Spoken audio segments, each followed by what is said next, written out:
Today we're going to explain evaluation and management coding, otherwise known as E&M coding, and why it's important to you. E&M is a coding process in support of medical billing. E&M codes can be used to select a level of service in many settings. Today we are talking about E&M codes specifically for office visits, but the same key components of E&M are used to determine the code for other settings and procedures. It's important to understand that clinical language is not the same as coding language. One of the first things you need to know is whether a patient is new or established to your practice.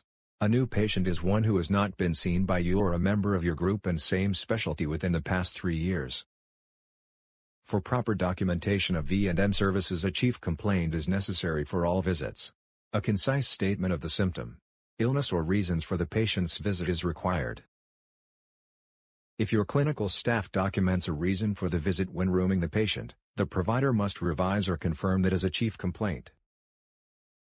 There are 3 main key components of an E&M visit: history, examination, and medical decision-making. History is comprised of 3 portions. First, history of present illness, or HPI. Second, review of systems, or ROS. Third, past, family, and social histories, or PFSH. HPI can be for an acute or new condition. Patients are describing their present illness in their own words. I've had a dry cough and nasal congestion for 3 days.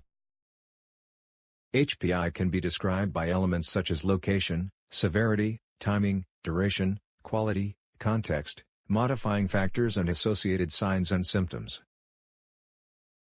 At follow-up visits, the HPI may be best documented by describing the current status of each of the chronic conditions. Here are some examples. Diabetes, blood sugars have been within range, patient has been trying to follow diet. Hypertension, blood pressure has been well controlled. Hyperlipidemia, lipids are within normal range. The second part of history is ROS, review of systems.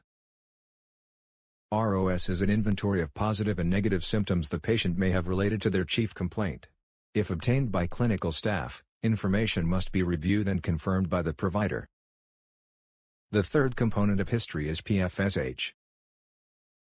PFSH includes a patient's past medical history, family medical history, and patient's social history, such as age-appropriate activities. If these are obtained by clinical staff, they must be reviewed and confirmed by the provider. The second key component of E&M coding is the examination. The number of body areas or organ systems documented determines the level of the exam. There are 4 levels of exams: problem-focused, expanded problem-focused, detailed, and comprehensive. A problem-focused exam includes 1 body area or organ system. An expanded problem-focused exam entails 2 to 7 body areas or organ systems. A detailed exam is also known as a 4x4 exam. It's another way to count. It includes 4 organ systems with 4 findings each for the patient's presenting problem. For example, a provider might document the exam with 4 elements in the constitutional. That's the first part of the 4x4.